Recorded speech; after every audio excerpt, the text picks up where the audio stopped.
Mr. Oshkovsky, what should the U.S. do to stop the Iranian nuclear program, and what should the U.S. response be if Israel decides to take action? Well, as a soldier, number one, I'm strongly, no soldier ever wants to fight a war. That's the last option on the table.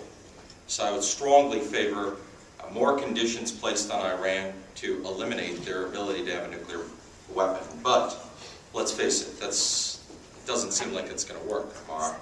And so what should the United States do? It should support its ally, Israel, because Israel is obviously threatened. Now, let me be very clear, because I'm about to take straight to the NSA of this administration. General Jones, who no longer is there, and Zbigniew Brzezinski should have been fired immediately for their comments to the President Obama, for policy, where they stated that if Israel were to defend itself and send planes to bomb Iran's nuclear facilities, that we should shoot down their planes if they fly over U.S. controlled airspace. That's not how you treat an ally, number one. And that's not how you create peace. I find it very critical for the United States to be able to invade Iraq, invade Afghanistan, but the sovereign country of Israel cannot defend themselves because the United States says we're going to shoot down your planes. I will be a check and balance to this administration and make sure that comments like that are held accountable.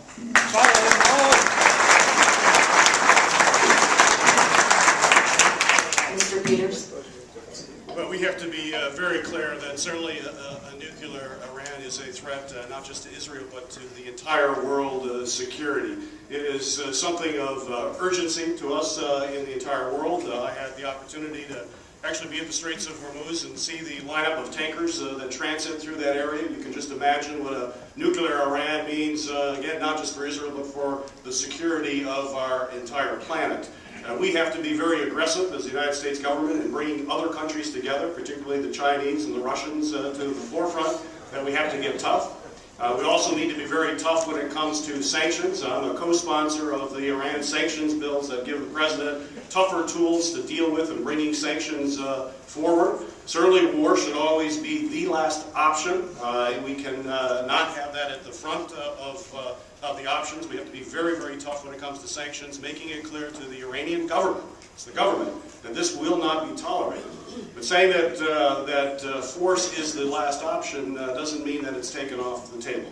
That the Iranian government needs to know that this is serious, that the United States government stands behind the serious nature of this aggression, and that if necessary, the United States military or other folks who feel threatened may have to take action. But it should always, always be the absolute last resort. And although rattling a saber can get applause, we should know that it is always the last resort. Let's work for sanctions.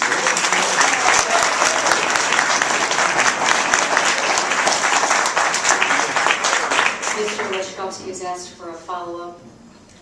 I just wanted to reiterate one very important thing. The Chinese and the Russians at the table, they will not support this. They will never be our friends. And the Russians are the ones that are feeding Iran.